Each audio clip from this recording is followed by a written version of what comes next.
আসসালামু আলাইকুম প্রিয় দর্শক। তোমাদের অনেকের যে অন্ডথলি চামড়াতে ছোট ছোট মুক্তার দানার মতো সিস্ট হয়, এখানে অনেকগুলো অন্ডথলিতে রোগ হয়। এর ভিতরে সিস্টটা মহামারীর মতো আমি দেখতেছি বাংলাদেশে, কারণ প্রতিনিয়ত আমাদেরকে মেসেজ করে অনেকে, প্রতিদিনই প্রতিটা জেলা থেকে এসে সিস্ট রিমুভ করতেছে। এবং আমাদের প্রত্যেকটা জেলার পেশেন্ট আছে, থানার পেশেন্ট আছে, শুধু জেলা না, প্রতিটা থানারই আছে। তো এই সিস্টগুলা নিয়ে অনেকে কি হয়, প্রতারিত হয়। এটা সুচিকিৎসা, সঠিক চিকিৎসা থেকে বঞ্চিত হয়। বিভিন্ন রকম ইউটিউবে কথাবার্তা শুনে এই ওষুধ খাও, সেই ওষুধ খাও। তো আমি আজকে ফিডব্যাক নিব। আমাদের এক ভাই এসেছে, তো ওনার সিস্টগুলা রিমুভ করা হয়েছে। কতগুলো সিস্ট ছিল আপনার? মোটামুটি 20টার মতো। 20টার মতো ছিল। এই সিস্টগুলা আপনি কতদিন থেকে? আচ্ছা, সিস্টের যে বিষয়টা আমি যতটুকু ইয়ে করছি, মানে আপনার এই যে অ্যালোপ্যাথি ও হোমিওপ্যাথি দুইটা একটা কাজ করা নেবে। ঠিক আছে, এটা যদি মানে সার্জারি না করে তাহলে ও কোনো নিরাময় পাবো না। অনেকে বলে যে ওষুধ খেলে এটা নিরাময় হয়ে যায়, ভালো হয়ে যায়, আসলে এটা ভুল ধারণা। এটা আমার ব্যক্তিগত ধারণা বলতেছি।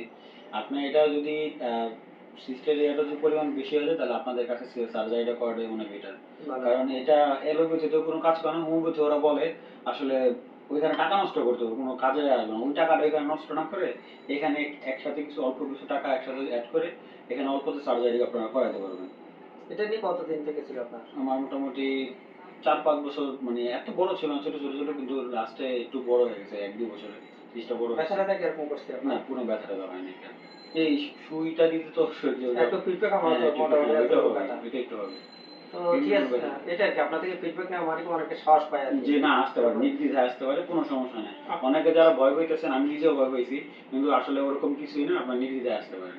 আবার চলে যেতে পারবেন না? কোনো হ্যাঁ, সমস্যা অবশ্যই। হবে না না না, তো? ইজি ইজি ইজি ভাবে চলে যাবো, সমস্যা হবে। আপনারা হাজব্যান্ড ওয়াইফ দুজন আসছেন আর কি, না? জি জি। আর করার পর তো আপনার কাছে একটা কমফোর্ট ফিল হয়, ভালো লাগে যে অবশ্যই অবশ্যই। জিনিসটা নিয়ে আমি এতদিন ভুগতেছি, 5-6 মাস মাথায় একটা স্ট্রেস, হ্যাঁ, এটা টেনশন। একবার টেনশনটা ফ্রি হয়ে গেছে। তোমাদেরকে মানে বেশিরভাগ ইউটিউবে বিভিন্ন সেক্সুয়াল সমস্যা হবে, কমপ্লিকেশন হবে, এই কথাগুলো বলে।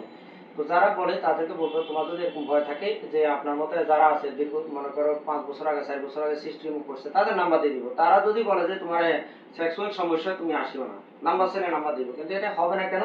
এটা হচ্ছে অন্ডথলির চামড়ায়, এটা টেস্টিস না, টেস্টিস একটা অন্ডথলির চামড়া একটা, এটা চামড়াতে সিস্ট হয়, চামড়ার ভিতরে অন্ডকোষটা যেটা, এটা ভিতরে সেটাতে স্পাম তৈরি হয়। সেটা সাথে যে সিস্টগুলো থাকে এটা বলি ইপিডিডাইমাল সিস্ট। সেটা ডানে বামে কখনো কখনো কারো কারো হয়, এগুলো করা লাগে না। কিন্তু যেগুলা মুক্ত দানার মতো, এগুলো হচ্ছে স্ক্রোটাম সিস্ট। এগুলো যদি স্কিনটাকে কেটেও ফেলে দিই, এক্সাম্পল, অনেক সময় অনেক বেশি হয়ে গেলে 200-300 হলে তখন স্কিন গ্রাফ করতে হয়। জমায় যারা রাখে যে পরে আবার হবে, অনেক সময় ওষুধ খাইতে অপেক্ষা করতেছে, তো তাদের জন্য স্কিন গ্রাফ করতে হয়। স্কিনটা ফেলে দিয়ে আরেকটা নতুন স্কিন লাগাই দেয়। হ্যাঁ, এটা স্কিন গ্রাফ করে হেলদি স্কিন লাগাই দেয়। তো এটা হলো তখন একটা বিষয়। তখনও তো কোনো সমস্যা নেই, সেক্সুয়াল কোনো ডিসঅর্ডার হবে না, কোনো কমপ্লিকেশন হবে না। 1 সপ্তাহ হয়তো শুকাতে সময় লাগবে, আবার সুতা কাটার জন্য আসা লাগবে না। আর যাদের চুলকায়, এটা সিস্ট রিমুভ করার ফলে চুলকানি পুরোপুরি না গেলেও 80% কমে যায়। আর যাদের চুলকানি থাকে, অ্যালার্জি থাকে, তাদের হয়তো 20% থাকে, অনেকের পুরো 100% ভালো হয়ে যায়। তো এটা নিয়ে তোমরা ভয় আতঙ্কে থাকবে না। আমাদের হোয়াটসঅ্যাপ নাম্বার আছে, যোগাযোগ করো। আমরাই অল্প খরচে সঠিকভাবে ধীরে ধীরে সিস্টগুলো সম্পূর্ণ রিমুভ করার চেষ্টা করি। হ্যাঁ, তোমাদেরকে পরে দেখানো হয় আর সমস্যা আছে কিনা।